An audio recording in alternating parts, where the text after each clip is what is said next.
Take our lives and we got to serve God to the limit. We got to get out to to those far extremes, and within that, it's this idea of margin. And I want to kind of help you kind of understand a little bit, but we're going to kind of ask a couple of questions, so it's going to kind of be a little interactive this morning, and all this kind of stuff. What happens when you wake up on Sunday morning and nothing is going right? April. What happens?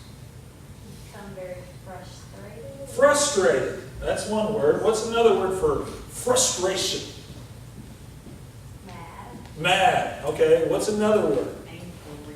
Angry. What about just good old stress?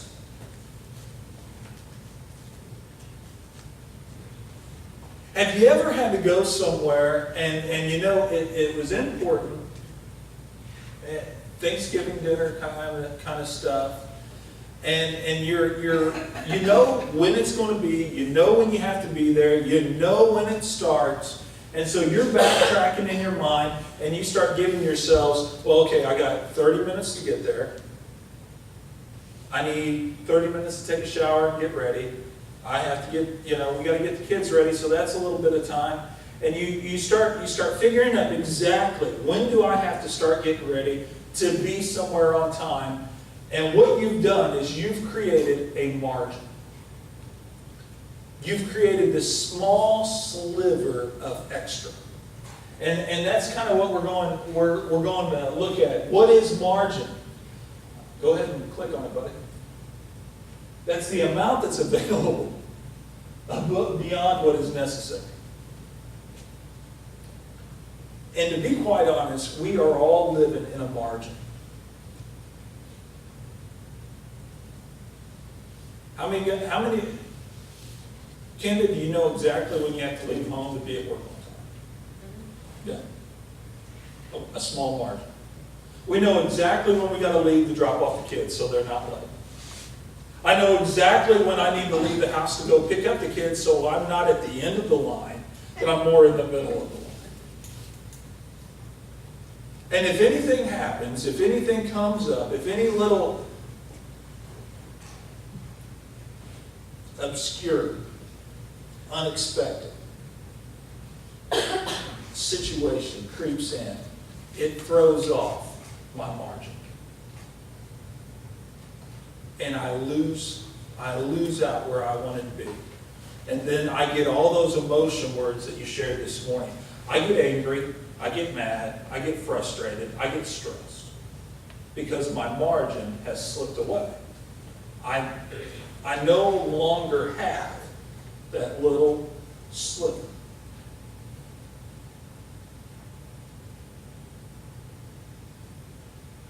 I want to share a passage of scripture with you this morning. I don't have a lot of scripture today, but this first passage is important.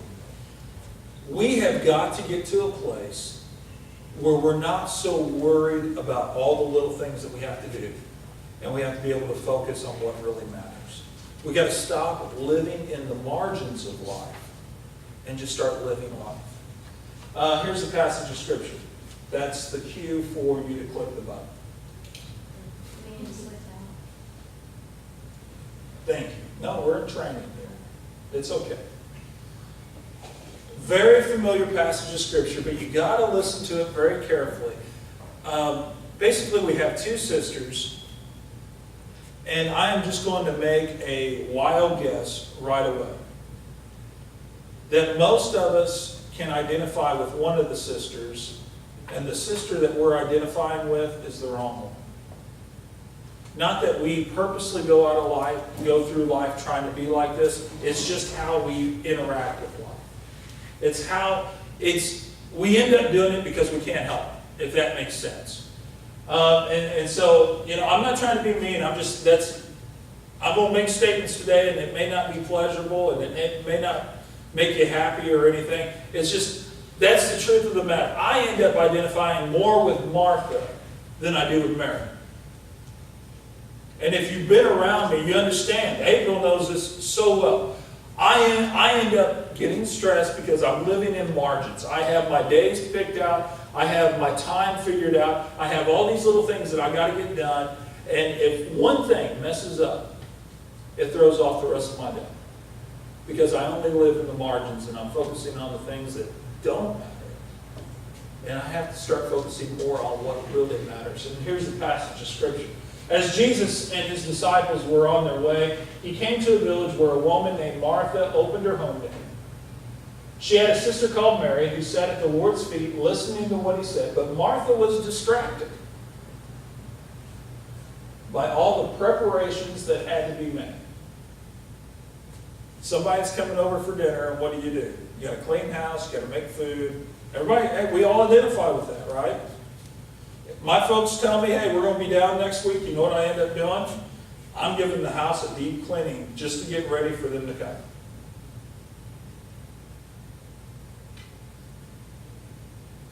I get so focused. She got distracted by all the preparations that had to be made. And she came to him and asked, Lord, don't you care that my sister has left me to do all this work? Don't you care that my sister has left me to do the work by myself? Tell her to help me. I'm stressed. My margin is getting smaller and smaller and smaller. Tell her to help.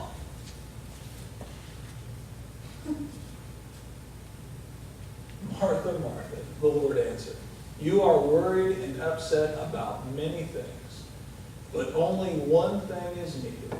Mary has chosen what is better, and it will not be taken away from her.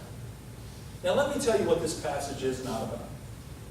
This passage doesn't promote laziness.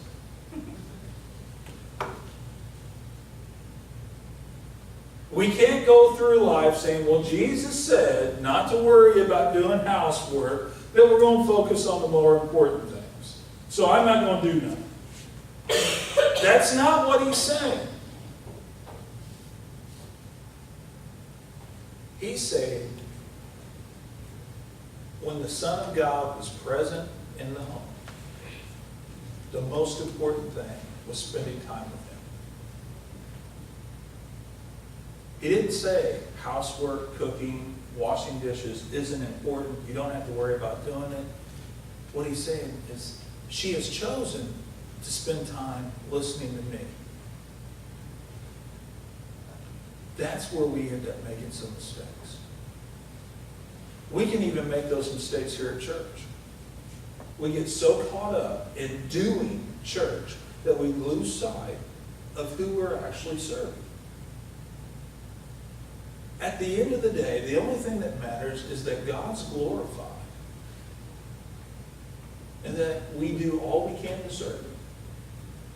If that means that we have to cut back on a few things, or we need to prioritize our lives a little bit better, if we need to stop playing on the computer or not text so much, or not worry about whether or not every little detail is perfect, so that we can have time with God, that's the margin that instead of making as small and as possible, that we need to enlarge this morning.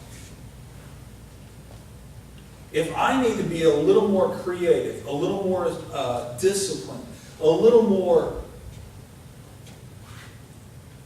organized, so that I have more time with God, Jesus is saying that's what you need to do. Stop making the margin of our life with God so small that that's what we have to steal time from when we're running out of time to do everything else. See, there's something that happens when our margins decrease. When our margins decrease, it's okay. Oh, okay. We're going to do this later. Go ahead. Click it. Just keep in mind of that. We're doing this later. I'm jumping ahead of it. When our margins decrease, our stress increases. Am I the only one in here that's yelled at the kids when I'm late?